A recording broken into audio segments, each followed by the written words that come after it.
Good morning guys. Good morning sir. आशा है सब लोग ठीक ही होंगे। बिल्कुल। अभी पढ़ाए थे कि सेल की खोज किसने की थी, किसने की थी, वो पढ़ाए थे। सेल में होता क्या है वो पढ़ाए थे। उसके बाद अब पढ़ाने जा रहे हैं उसके पार्ट। अरे सेल के कुछ पार्ट होते हैं, अंदर सेल के कुछ पार्ट होते हैं, उनके पार्ट में पढ़ेंगे। ठीक है, पहले तो सेल हम बता दिए हैं आपको। हमारा शरीर सेल से बना हुआ है। किससे बना हुआ? पूरा शरीर सेल से बना हुआ है। आपको कैसे सेल से बनता है तो बता देते हैं। बहुत सारे सेल मिलकर टिश्यू का निर्माण करते हैं। ठीक है, और बहुत सारे टिश्यू मिलकर एक ऑर्गन का निर्माण करते हैं, और ऑर्गन मिलकर एक हमारा ऑर्गन सिस्टम का निर्माण होता है। और जब सिस्टम पूरा एक बन जाता है, उससे कई सारे सिस्टम बनकर हमारा बॉडी का तैयार होता है। जैसे जैसे कि हम कोई ईंट लाते हैं, ईंट से हम क्या बनाते हैं? पहले दीवार बनाते हैं। क्या बना दीवार? ईंट से दीवार बनता है। ठीक है, और जब दीवार बहुत चारों तरफ खड़ी हो जाती है तो क्या बन जाता है? ये रूम यानी कमरा बन जाता है। कमरा बनता है। कमरा जब एक बन जाता है, बहुत सारे कमरा किचन बना के क्या बनता है? फिर घर। तब लोग जाके हम कहते हैं घर बना है। एक कमरा को हम लोग घर बोलते हैं? नहीं बोलते हैं। उसमें toilet, kitchen, bathroom, room, 6-7 bedroom सब होते हैं, तब जाके हमारा घर तैयार होता है। ऐसी हमारा सेल है, क्योंकि कोशिका है, जो हमारी कोशिका है ना, कोशिका, ये एक कोशिका होती है एक। वो कई सारी कोशिका मिलकर किस चीज का तैयार करती है? हमारा उत्तक का। किसका का? उत्तक का। इसको बोलते हैं इंग्लिश में टिश्यू। क्या बोलते हैं? टिश्यू। क्या बोलते हैं? टिश्यू बोलते हैं। ठीक है, और बहुत सारे टिश्यू मिलकर एक अंग बनाते हैं। क्या बनाते हैं? अंग बनाते हैं। अंग को बोलते हैं हम लोग ऑर्गन। क्या बोलते हैं? ऑर्गन। ऑर्गन बोलते हैं। ठीक है, और बहुत सारे ऑर्गन बनके क्या बनता है? एक ऑर्गन सिस्टम बनता है। ठीक है, एक क्या बन जाता है? Organ system.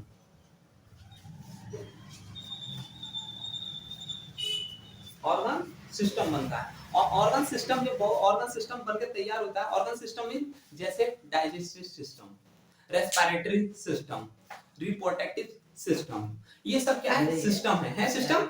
इन्हीं ये बहुत सारे सिस्टम मिलकर बने हैं, तभी हमारे बॉडी में इतने सारे सिस्टम, तब जाकर बॉडी तैयार होती है। जब ऑर्गन सिस्टम बनने के बाद हमारा पूरा तैयार हो जाता है क्या? बॉडी।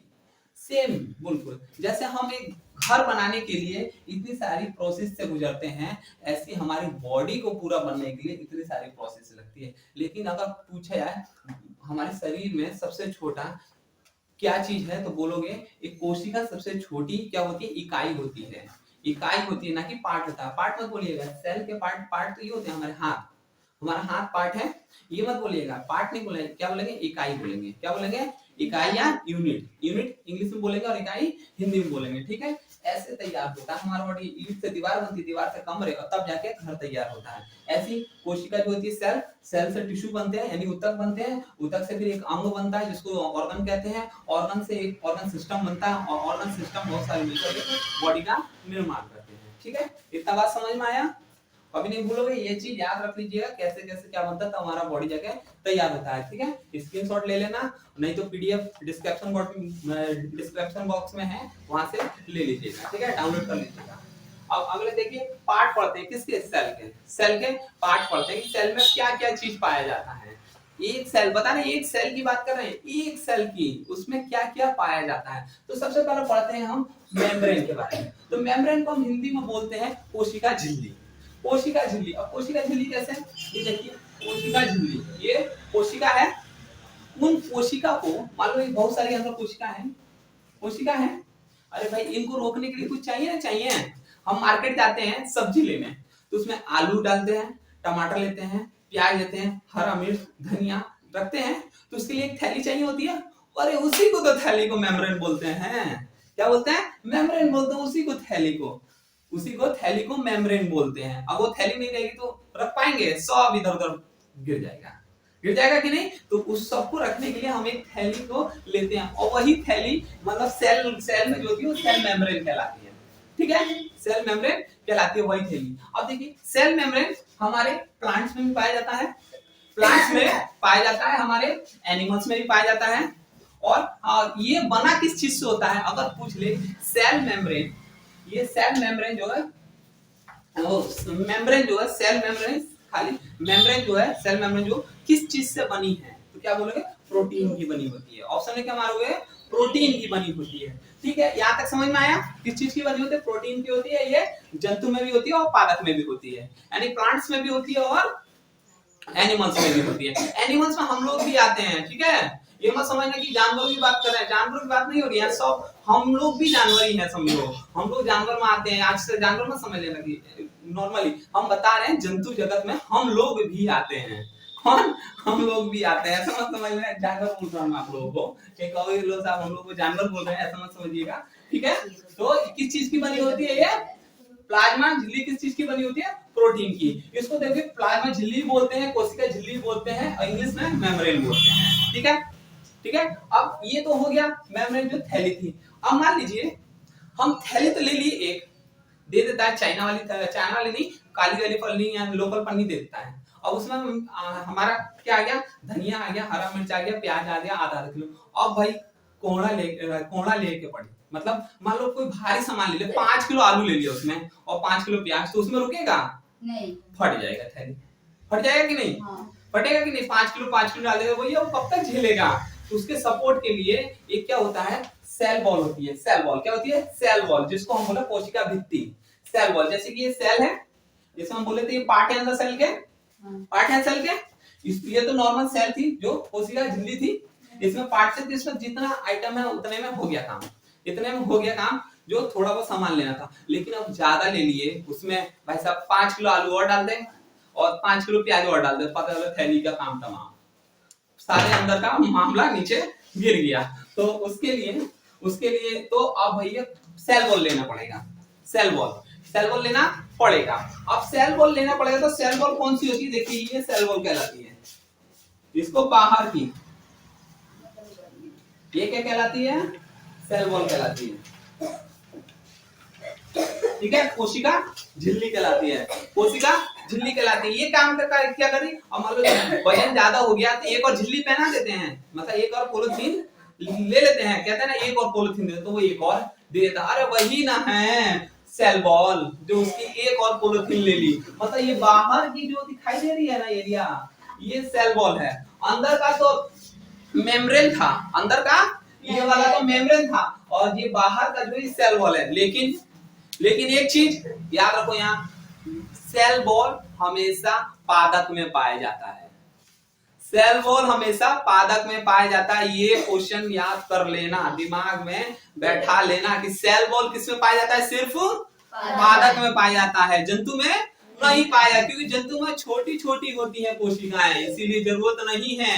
लेकिन भैया पेड़ पौधे तो बहुत विशाल बहुत बड़ा बड़ा होता है कि नहीं? तो उनके लिए सेल वॉल की जरूरत है कि नहीं? तो वो सिर्फ किस में पाया जाता है? सेल वॉल पादप में पाया जाता है, सिर्फ पेड़ पौधों में ही पाया जाता है। क्यों?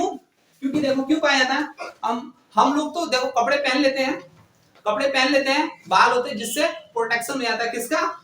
सेल का प्रोटेक्शन हो गया, बच जाती है सेल। अब भैया पेड़ पौधे तो कपड़े पहनते नहीं है, वो कैसे बचाएं? तो उनके लिए क्या होती है? छाल जो होती है। तो सेल वॉल हमेशा किसमें पाया जाता है? हमेशा प्लांट में पाया जाता है। ध्यान रखना, ये क्वेश्चन आता है कि सेल वॉल किस में पाया जाता है? तो प्लांट में। ऑप्शन में होगा प्लांट एवं जंतु, खाली प्लांट, या इन दोनों में से कोई नहीं। तो सीधे किसमें मारते हैं? खाली प्लांट पे मारना है। ठीक है, किसमें मारते हैं? खाली प्लांट पे, क्योंकि इसको दौरा झिल्ली भी बोलते हैं। क्या बोलते हैं इसको? दौरा झिल्ली, मतलब 2 झिल्ली होती है। ठीक है, ये केवल किसमें पाया जाता है? पादप में पाया जाता है। ये बना किस चीज का होता है? ध्यान है, सेल वॉल मेम्ब्रेन किस चीज का बना था? तो प्रोटीन का बना था। मेम्ब्रेन किस चीज का बना था? प्रोटीन का बना था। और ये जो क्या नाम है, सेल वॉल जो है कोशिका भित्ति, ये किसका बना? सेलुलोज का बना है। किसका? सेलुलोज का बना है।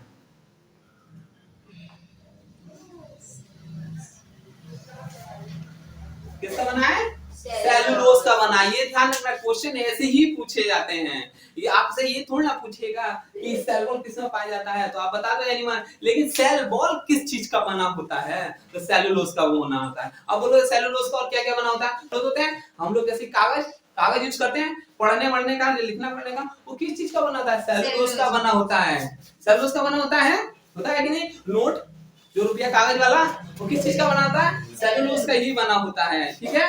ये सब सेलुलोज के बने, क्यों? क्योंकि ये पेड़ पौधे से ही लिया गया होगा, जैसे भी बनाया गया होगा छाल से उनके, ठीक है। क्या छाल पेड़ पौधे किसकी बनी होती है? सेलुलोज की बनी होती है। उसी से वो अपना सेल की प्रोटेक्शन करते हैं, ठीक है, अपनी सुरक्षा करते हैं। सुरक्षा किस चीज से प्रदान करते हैं? वो अपनी सेल वॉल से, सेल वॉल से ही वो अपनी सुरक्षा प्रदान करते हैं, ठीक है। इतना समझ में आया? क्लियर? No doubt? आगे बढ़े, चलिए आगे इसका पार्ट पढ़। सेल के पार्ट पढ़ रहे थे, जिसमें हम पढ़ लिए थे 2 पार्ट, ठीक है, जिसमें कोशिका झिल्ली पढ़ ली थी और एक और मेम्ब्रेन पढ़ा था, ठीक है। अब पढ़ेंगे उसे माइटोकॉन्ड्रिया। किसको? माइटोकॉन्ड्रिया। माइटोकॉन्ड्रिया को हम क्या बोलते हैं? Power of cell. जानते हो?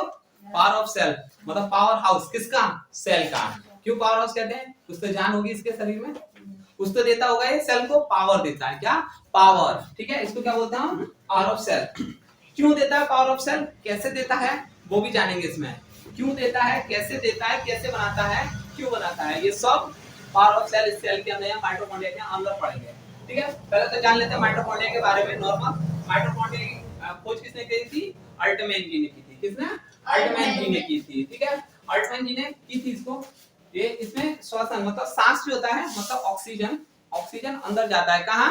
माइटोकॉन्ड्रिया के अंदर। माइटोकॉन्ड्रिया के अंदर ऑक्सीजन जाता है, टूटता है, टूटता है। किसमें टूटता है? किससे किससे टूटता है? मिलकर, तो उसी को बोलते हैं क्रब्स। क्या बोलते हैं? क्रब्स साइकिल। मतलब कि अंदर जाता है किसी से, क्रब्स साइकिल मतलब किसी के साथ तो मिलता होगा ना, तो वो किसके साथ मिलता था? ग्लूकोज के साथ मिलता है, ठीक है, ग्लूकोज के साथ मिलता है। ग्लूकोज हम बोले थे कब मिलता है? जब हम खाना खाते हैं। खाना खाते हैं हम लोग, तो ग्लूकोज के रूप में हमारे स्टोर कहाँ हो जाता है? वो जाके सेल में हो जाता है स्टोर, जो कि माइटोकॉन्ड्रिया। माइटोकॉन्ड्रिया कहता है मैं तोड़ूंगा जब मेरे पास ऑक्सीजन होगा तब, जब मेरे पास ऑक्सीजन होगा तभी मैं तोड़ सकता हूं, वरना नहीं तोड़ सकता। अब अगर मान लीजिए शरीर में हमारे ऑक्सीजन ना रहे तो एनर्जी रहेगी? हम लोग तो वैसे ही मर जाएंगे, क्योंकि वो तोड़ ही नहीं पाएगा ऑक्सीजन। ऑक्सीजन चाहिए तभी ना तोड़ेगा ग्लूकोज को, हमको एटीपी देगा। एनर्जी क्या होता है हमारे? एटीपी। जो एटीपी लिखे है, एटीपी हमें चाहिए होता है, एटीपी। ये कितने जाता है? 38 एटीपी होते हैं एक क्रब साइकिल में, ठीक है। एक क्रब साइकिल जब होता है वो 38 एटीपी मिलते हैं, जिससे हमको एनर्जी मिलता है। और ये किससे मिलता है? ग्लूकोज से। ध्यान रखना, कहां किससे मिलता है? ग्लूकोज से मिलता है। ये टूटता किससे? ऑक्सीजन से। अगर ऑक्सीजन नहीं मिलेगा तो नहीं टूटेगा। और उसी को घूमने को, मान लो एक ऑक्सीजन घूम रहा है और ग्लूकोज घूम रहा है, आपस में घूमेंगे, क्रब साइकिल चलेगी और टूटेंगे, तभी ना टूटेंगे। तो ऑक्सीजन क्या किससे होता है? ऑक्सीजन, ऑक्सीजन होता है और प्लस क्या होता है? ग्लूकोज। ग्लूकोज, ग्लूकोज मिलकर ये टूटते हैं, तो किसमें टूट जाते हैं? एटीपी में। किसमें? एटीपी में। यही हमारा एनर्जी होता है, ठीक है। क्या होता है? हमारा एनर्जी होता है। उसी को क्रब साइकिल चलता है किसमें? माइटोकॉन्ड्रिया में। किसने बोला था माइटोकॉन्ड्रिया में क्रब साइकिल चलता है? तो क्रब्स नामक वैज्ञानिक ने, क्रब्स नामक वैज्ञानिक ने बताया था कि माइटोकॉन्ड्रिया के अंदर क्रब साइकिल चलता है, जो कि हमको एनर्जी मिलता है, इसीलिए उसको हम पावर ऑफ हाउस कहते हैं, क्योंकि वही ना बिजली बनता है, मतलब वही नहीं एटीपी बनता है, मतलब जो भी है जो पावर है कहाँ बनता है? माइटोकॉन्ड्रिया के अंदर, ठीक है। जैसे बिजली घर में लगा होता है तो हम लोग क्या बोलते हैं? पावर हाउस बोलते हैं, उसको बोलते हैं कि बिजली वहां बनता है। ऐसे यहाँ पर हमको एनर्जी मिलता है, इसीलिए हम इसको भी पावर हाउस बोलते हैं। किसका? सेल का, ठीक है, क्योंकि ग्लूकोज टूटा ऑक्सीजन से। तो अब पहले जब ऑक्सीजन कहां से मिलता है? लंग्स से। कहां से मिलता है? लंग्स से। लंग्स से ऑक्सीजन लिया, ऑक्सीजन लिया लंग्स से, लंग्स ले जाके किसको दे दिया? हमारे ब्लड को दे दिया। ब्लड सर्कुलेट होके कहां लेकर गया? ब्लड सर्कुलेट लेकर चला गया सेलों में, है। सेल वहां से क्या करेगा? ले लेगा ऑक्सीजन, ऑक्सीजन ले लेगा। ला भैया तू लाया ऑक्सीजन, हमको देना, हमको बहुत जरूरी है, हमको मिलेगा ऑक्सीजन तभी तोड़ पाएंगे, तभी हम तुमको एटीपी दे पाएंगे, एनर्जी दे पाएंगे, नहीं दोगे तो नहीं देंगे। इसीलिए सर्कुलेशन होता रहता है बॉडी में, ब्लड, ठीक है। बहुत सारा काम तो, इसीलिए ब्लड को हम लोग क्या बोलते हैं? परिवहन का काम करता है, मतलब ट्रांसपोर्ट का काम करता है, ले जाना लाना, ले जाना लाने का काम करता है। हार्ट क्या करता है? पंपिंग का, वो पंप मारता तभी चलता है, ठीक है। तो ऑक्सीजन लंग से लेकर किसको देता है? सेल को। सेल को माइटोकॉन्ड्रिया लेकर क्रब साइकिल करता है। उसकी जानकारी कि सेल में क्रब साइकिल चलता है, वो भाई साहब वैज्ञानिक साहब है, क्रब्स नामक वैज्ञानिक साहब है, वो उन्होंने बता दिया कि सेल में हमारे क्रब साइकिल चलता है, तब हमको एटीपी मिलता है, टूटता है ग्लूकोज, ठीक है, टूटता है। उस चक्र को, उस चक्र टूटने को हम लोग क्या बोलते हैं? क्रब साइकिल बोलते हैं। वो चक्र जब टूटता है, चलने को, उस प्रक्रिया को हम लोग क्या बोलते हैं? क्रब साइकिल बोलते हैं, ठीक है। अब पूछ सकता है ये कि अंदर की दीवार किसकी, माइटोकॉन्ड्रिया की। किसकी, माइटोकॉन्ड्रिया की अंदर की दीवार किस चीज से बनी होती है। ठीक है, ये बहुत पूछता है कि किस चीज की बनी होती है। ठीक है, किस चीज की बनी होती है माइटोकॉन्ड्रिया की दीवार अंदर की, कौन बताएगा, बता बता, नहीं पता।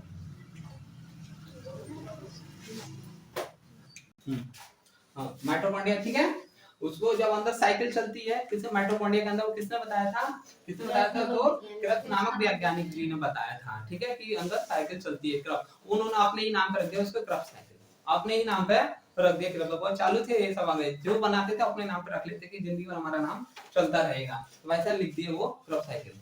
चलिए, ठीक है, उन्होंने अपने ही नाम पे इसको रख लिया क्रप्स। ठीक है, क्रप्स उसका नाम था, इसलिए उन्होंने क्रप्स साइकिल कर दिया। अब बोला जाता है माइटोकॉन्ड्रिया की दीवार के जो अंदर जो माइटोकॉन्ड्रिया की दीवार को क्या बोलते हैं, अंदर की दीवार को माइटोकॉन्ड्रिया है, ये माइटोकॉन्ड्रिया मान लो, ये माइटोकॉन्ड्रिया होता है, ऐसे ऐसे होता है माइटोकॉन्ड्रिया के अंदर, देखें हैं माइटोकॉन्ड्रिया इस टाइप में होता है। उसको क्या है, माइक्रोस्कोप से देखेंगे, तब माइक्रोस्कोप से देखेंगे तो माइटोकॉन्ड्रिया इस ऐसे दिखाई देगा, स्ट्रक्चर उसका ऐसे दिखाई देता है। ठीक है, स्ट्रक्चर ऐसे दिखाई देता है। इसके अंदर की दीवार जो बनी होती है, इस दीवार को बोलते हैं क्रप्स। क्या बोलते हैं इस दीवार को, क्रप्स बोलते हैं। ठीक है, क्या बोलते हैं इसको, क्रस्टी। क्या बोलते हैं, क्रस्टी। क्या बोलते हैं दीवार के अंदर की दीवार को, क्रस्टी। ये ध्यान रखना, पूछता है, ये पेपर में आया भी था एक बार, पूछा था कि माइटोकॉन्ड्रिया की अंदर की दीवार को किस नाम से जाना जाता है, तो क्रस्टी नाम से जाना जाता है। ठीक है, जब डीपली कोई क्वेश्चन लाता है बायो से, तो इस टाइप के क्वेश्चन आते हैं कि माइटोकॉन्ड्रिया के अंदर की दीवार को किस नाम से जाना जाता है,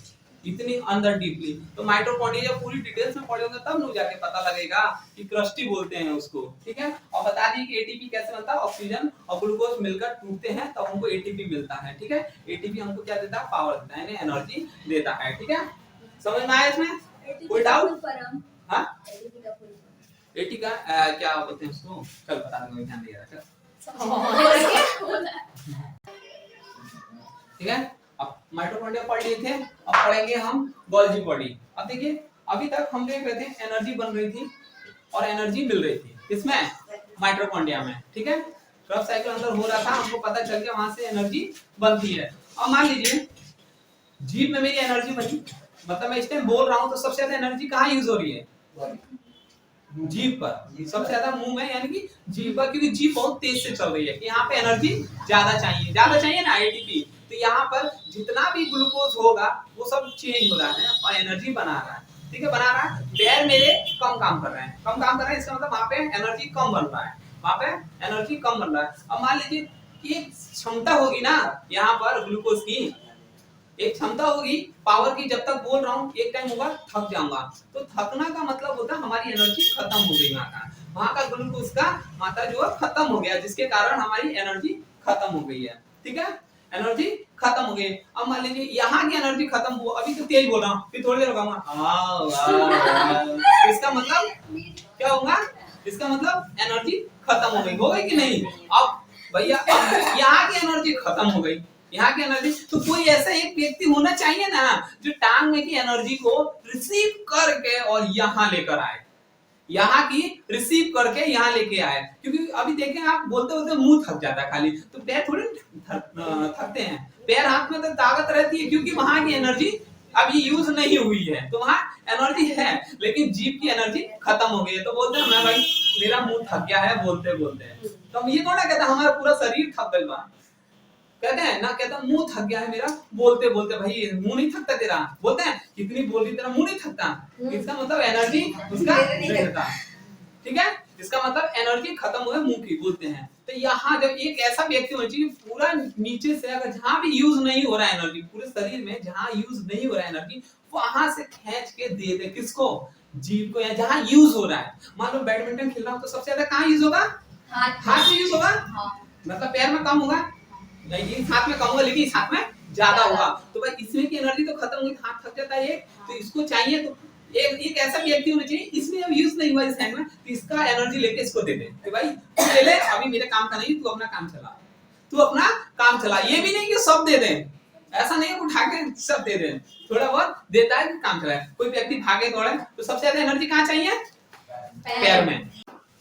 गोल्जी बॉडी। ठीक है, अगला पार्ट क्या है, गोल्जी बॉडी किसका पार्ट है, सेल का, ठीक है। अभी तक हम लोग पढ़ रहे हैं माइटोकॉन्ड्रिया। माइटोकॉन्ड्रिया पढ़ लिए कि एनर्जी पावर ऑफ हाउस होता है किसका, सेल का होता है, जिसके अंदर पावर बनती है, ठीक है। किससे बनती है हम बता दिए कि ऑक्सीजन जाता है और ग्लूकोज वहां होता है, वो टूटकर एटीपी का निर्माण करता है, जो एटीपी हमारे शरीर के लिए पावर बनती है, ठीक है, पावर मिल जाता है, ठीक है। अब मान लीजिए पावर बना, मतलब मैं अब पावर कहां बना, हर बॉडी के हर पार्ट में बना कि सेल हर जगह है, सेल हर जगह हर जगह। अब मैं बोल रहा हूं तो मेरी सबसे ज्यादा यूज कहां हो रही है, पावर मुंह में यूज हो रही है। अब मुंह में कब तक यूज होगी, जब तक वहां पे पावर रहेगी, मतलब ग्लूकोज की मात्रा रहेगी, जब तक ही वो यूज होगी। अब कुछ टाइम बाद बोलते बोलते थक जाऊंगा तो भाई थक गया, उसके अब इसका मतलब ये है कि वहां की एनर्जी खत्म हो गई। तो कोई ऐसा व्यक्ति भी तो होना चाहिए ना, बाकी पार्ट में थोड़ी ना यूज हो रहा है, बाकी भी तो खड़ा हूं तो नीचे यूज हो रहा है, टांगों में तो नहीं हो रहा है, ग्लूकोज नहीं यूज हो रहा है, एनर्जी नहीं यूज हो रहा, हाथ बिल्कुल नीचे है, यूज नहीं हो रहा। तो ऐसा कोई व्यक्ति होना चाहिए जो यहाँ से एनर्जी लाके जीभ को दे दे, नीचे से एनर्जी लाके जीभ को दे दे, ताकि फिर जीभ बोलने लगे, मतलब आवाज निकलने लगे, अपनी के ताकत यानी कि एनर्जी पावर आने लगे बोलने के लिए। तो एक ऐसा ये व्यक्ति होना चाहिए। तो सेल में वो भी व्यक्ति है, वो भी व्यक्ति है, उस व्यक्ति का नाम है गोल्गी बॉडी। उस व्यक्ति का क्या नाम है, गोल्गी बॉडी। तो आप बताइए गोल्गी बॉडी किस चीज का काम करता है,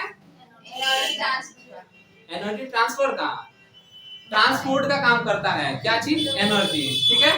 किसका, परिवहन का काम करता है। क्या चीज परिवहन करेगा, तो वो एनर्जी का परिवहन का करेगा काम, ठीक है। इसकी खोज किसने कही थी, कैमिलो गोल्गी ने कही थी, ठीक है। उन्होंने ही अपने नाम पे इसका नाम रख दिया, ठीक है। गोल्गी उनका नाम था तो उन्होंने भी अपना नाम इसी तरह दिया, गोल्गी बॉडी कर दिया उसका नाम, ठीक है। क्या काम करता है, ये परिवहन का काम करता है, ठीक है। अगला चलते हैं, अगला पढ़ते हैं तारक का है, इसको बोलते हैं सेंट्रोसोम।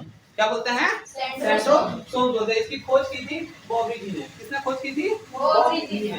और इसका कोशिका विभाजन करता है। क्या काम करता है, कोशिका विभाजन करता है। अब हम बताओ, मैंने आप लोगों को बताया कि कोशिका विभाजन किस कोशिका में नहीं होता, कोशिका विभाजन किसका नहीं होता, न्यूरॉन का नहीं होता। क्यों नहीं होता, क्योंकि नहीं होता, नहीं होता तो नहीं होता। और सबसे ज्यादा कहाँ पाई जाती है न्यूरॉन, ब्रेन में पाई जाती है। इसीलिए हेलमेट हम लगाते हैं ताकि सर ना फूटे, लेकिन हम सोचते हैं कि भैया पुलिस वाला पैसे के चक्कर में हमारा हेलमेट का चालान काटेगा, क्योंकि वो हेलमेट इसीलिए पहनाते हैं, अगर ब्रेन में चोट लग गया तो वह रिकवर नहीं होगा, क्योंकि वहां विभाजन ही नहीं कर पाती है सेल।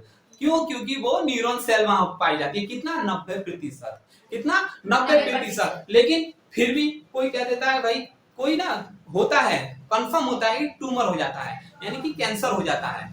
और हम बोले कैंसर किसके कारण होता है, आप लोगों को बताएं किसके कारण होता है, ज्यादा कोशिका विभाजन होने। वेरी गुड, ज्यादा कोशिका विभाजन मतलब डिसबैलेंस हो जाती है, कोशिका बनने लगती है, जिसके कारण से कैंसर हो जाता है, ठीक है। तो हमारे ब्रेन में भी कैंसर होता है, जिस किस नाम से आते हैं ब्रेन को कैंसर, ट्यूमर, किसके नाम से, ट्यूमर के नाम से जानते हैं कि ब्रेन में जब कैंसर होता है उसको हम ट्यूमर बोलते हैं, ठीक है। ट्यूमर, क्योंकि अब वहां पर जब विभाजन नहीं होता है न्यूरॉन कोशिका का, तो वहां पर जो कैंसर हो कैसे जाता है। फिर आप बोल रहे हैं कि वहां पे कोशिका का विभाजन होते ही नहीं है, क्योंकि न्यूरॉन सेल पाई जाती हैं। लेकिन फिर आप कह रहे हैं कि वहां पे कैंसर भी हो जाता है। तो भाई इसका कारण ये 90% न्यूरॉन सेल होती है वहां पे, 90% न्यूरॉन, और 10% कौन सी सेल पाई जाती है, तो गीलियन सेल पाई जाती है। क्या, गीलियन, कौन सा, गीलियल सेल,